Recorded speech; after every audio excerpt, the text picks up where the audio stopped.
When DTF St. Louis began, old Detective Homer saw Floyd's dead body, his shirt rolled up exposing his belly, a centerfold of a nude man on the floor. And old Detective Homer, he just went with his old simple ways. He said this is a black and white case of a gay love affair gone wrong. By the end of the first episode, he's arrested Clark Forrest. As the series has gone on, we see young Detective Plumb has taken a more, you would say, modern view of relationships and uncovered several twists that Detective Homer, that old man, never saw coming. But as we see the true depth of Clark and Floyd's love for each other, will it circle back around? Will Detective Homer's original opinion actually be the correct one? Let's solve DTF St. Louis, Episode 4, Missouri Mutual Life and Health Insurance Company. Eager to please, Clark ramps up his support for Floyd's health and financial wellness, while Carol makes her lover swear to secrecy. We'll be breaking down each episode for clues, suspects, and red herrings on the hunt to learn who killed Floyd, if he was killed. Spoilers for the first 4 episodes of DTF St. Louis. If you haven't seen these first 4 episodes, pause this video, take a sip from about a dozen bottles of wine, name each one your favorite, then come back and watch. Use the timestamps below to jump to the topic or suspect that you want to hear about and skip past things you don't want to hear about. At the end of today's podcast, I'm going to go over a theory that in a lot of ways I don't agree with, even though it's a theory that works with everything we've seen so far. The theory is that Floyd and Carol set up Clark. Clark is a patsy, and this married couple set him up. We'll get to that in a bit. First, the big breaking DTF St. Louis news this week. Showrunner Steven Conrad has been out doing press, and he reveals that Jason Bateman, Clark Forrest, wasn't the original character they were going to do. Originally, which actor was attached to this show? The actor attached to everything: Pedro Pascal, Oberyn Martell from Game of Thrones, The Mandalorian on The Mandalorian, a member of the Fantastic Four, on The Last of Us. He's everywhere. Pedro Pascal was originally going to be opposite David Harbour. That didn't go the way they planned, and so Jason Bateman took over. I always love talking to members of the DTS crew, Down to Solve crew. Tell me about your theories. Tell me about what clues you found. This week, I also want you to tell me, are you happy that it's Jason Bateman as Clark Forrest and this, milquetoast weatherman, or would you have enjoyed Pedro Pascal in that role more? If you're on YouTube, go down in the comments and let me know your thoughts. If you're listening to the audio podcast, please reach out to me on social media at PHQ. That's the word double, single letter P for podcast, HQ for headquarters, at PHQ on Blue Sky, Threads, Twitter, Facebook, Instagram. I want to hear from you. And if you love these clue videos, they're a lot of work. I love doing them. Please subscribe, like, and comment. It helps me out so much. It doesn't cost you anything except a couple of clicks. And I want to thank everybody who has subscribed. It really means a lot to me. Now, before we run down the suspects, let's see what episode 4 taught us about the victim, Floyd Smernitch. The first thing I want to talk about Floyd, and again, I love your feedback, people tell me, is Floyd's honesty when he tells his wife, hey, you in the umpire uniform makes me feel inadequate because you're the financial support, and also it's like a turnoff. Is Floyd a great husband, a great partner because he's telling his wife these things? Or is he a terrible partner because it's almost like he's blaming his problems on her clothing? So which is right? Is Floyd great for doing it? Is he bad for doing it? In this beginning section of episode 4, in a lot of ways, it makes me feel sorry for Carol. Now, continuing on with Floyd, he and Clark go on a bike riding, wine drinking excursion. Now, I mentioned that this show is shot in Atlanta and greater North Georgia area. And in North Georgia, we do have a bunch of wineries. People in Missouri, reach out, tell me. Around St. Louis, are there a lot of wineries? I have no idea. Let me know. Now, possibly because he's drinking so much wine, Floyd is very open about his financial troubles, from the tax man, from his stepson Richard's desire to go to a new school. Floyd is really being forthright in his dire financial situation with his good friend Clark. He's embarrassed to ask for money, but when Clark offers money, he doesn't say no, but he does say when he pictured himself as a kid, being a man, He never thought he'd be a man asking another man for money. Clark says, hey, we've got to be out the bee, bring out the best. Clark moves forward. Floyd gets so happy, we're told he cries. He's drinking so much, he's drunk pedaling, and Floyd crashes the bike. He messes up the sprockets on the bike. Now, to me, this crash presents a great way to tell the differences between the two bikes. There's the bike that Clark normally rides, which is fine and doesn't have messed up sprockets. And then there's the second bike, which we've seen Carol and Floyd ride in, which must have the bad sprockets. Which of these two bikes was the one taken to the pool house? Carol says Floyd is obsessed with his old Playgirl photo shoot, which he did when he was younger, and Floyd only weighed 165 pounds. As these financial troubles are being lifted off Floyd's back, he and Clark, they are in sync. They are self-dubbing themselves Thunder Boys, and they deliver a rehearsed rap routine about Floyd's life insurance diet plan. That mystery key, the one key which we didn't know what it did, it turns out Floyd had this key on his person, and it's tied to a P.O. box where he was having this secret life insurance paperwork sent to. We're told that Floyd, and we assume it's his P.O. box, but whoever paid for the P.O. box, they have quit paying it recently. I still believe we're a couple of days after Floyd's death, so I do imagine that this P.O. box was stopped being paid for a couple weeks back. Floyd hit his diet, he took a test with a physician, and he erupted into excitement having passed his physical. He gets the life insurance.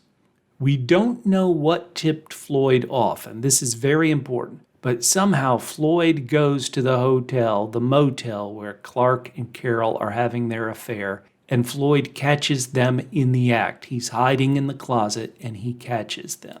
Ooh. Now let's look at the suspects. Weatherman Clark Forrest, aka Tiger. Clark goes above and beyond this episode. He helps Floyd get life insurance. He literally is helping Floyd change his diet. He's shaking off bacon. He leaves a little bit for flavor, but he's getting bacon out. He's trying to get Floyd to lose this weight. Clark is paying for Richard's tuition to the special school. This is incredible. Clark is doing everything he can to have Floyd's bird heart hush, bird heart.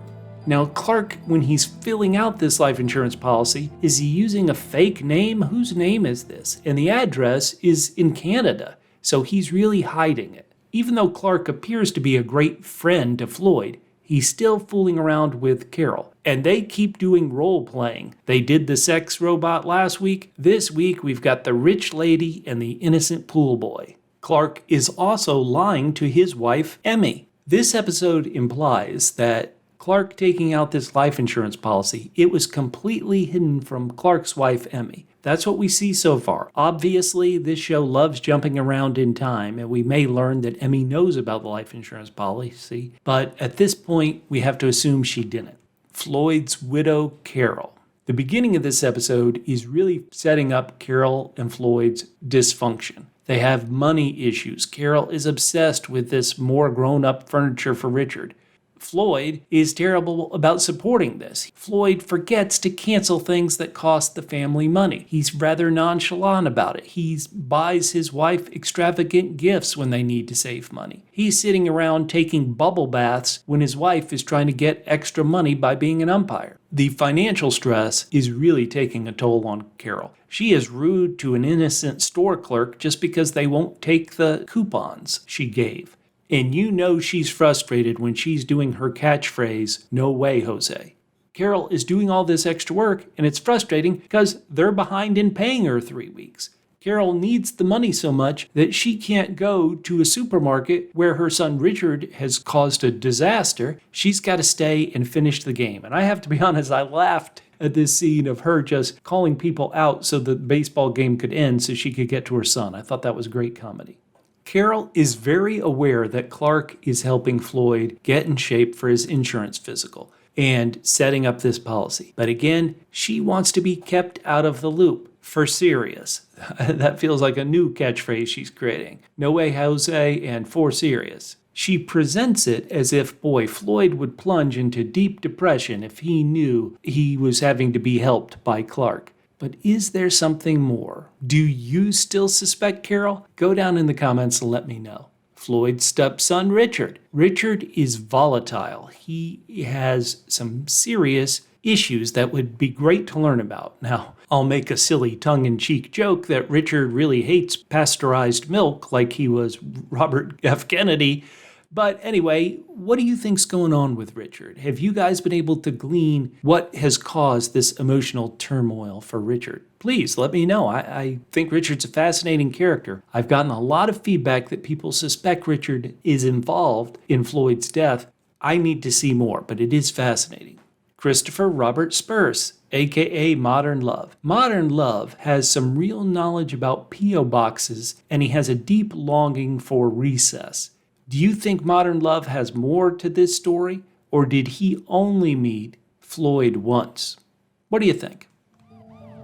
All right, now it's time for our weekly theory. And it's not often that I present a theory that fits with everything we've been shown, fits every single clue, but yet I still kind of doubt this theory is correct. But here it is. I've seen it written down in the comments a lot. I've kind of had this thought myself at times. The thought is that Floyd and Carol set up Clark to get this big life insurance payday for Carol and her son Richard so they can live after Clark passes away.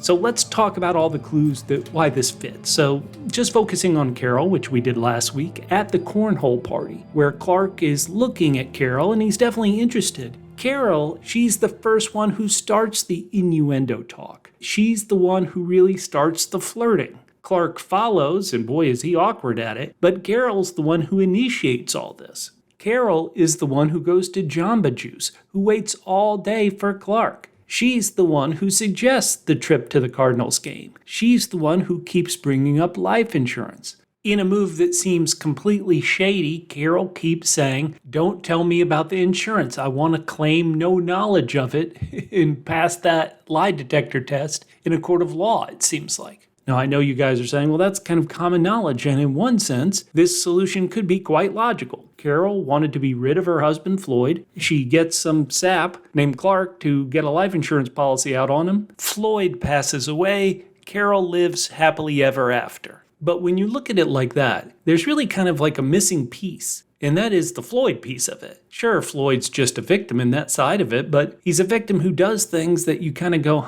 Floyd is not attracted to men. Yet he goes to meet Tiger, and he tells Clark, "Hey, I'm going to meet Tiger."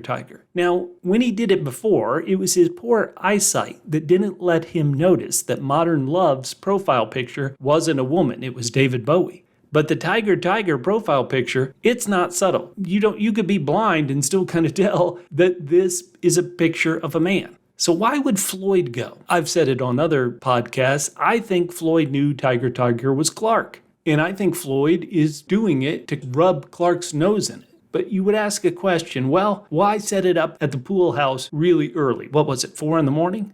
If you want to bust Clark, he could have done it via the sign language like he did at the gym when he said, "Hey, Clark, I know you're sleeping with my wife, Carol." Why set up a meeting at this pool house so early in the morning? Maybe the answer is sinister. And the reason why Floyd set up the meeting is because he knows he's going to die and he wants Clark there so he can frame Clark for his death. So let's step back. To make this work, to make Floyd and Carol be setting up Clark, Floyd has to know that at the end of this, he's going to die. So why would he do that? Well, let's say Floyd is in a state where he's got some medical issue besides the Peyronie's disease that he keeps mentioning. And he knows either A, he doesn't have long to live, or B, he's going to be in pain for however long he's going to live. And he's like, I just want to be free of this pain. Floyd would also know that the family's broke and he doesn't want to leave his wife Carol and his stepson Richard without financial support.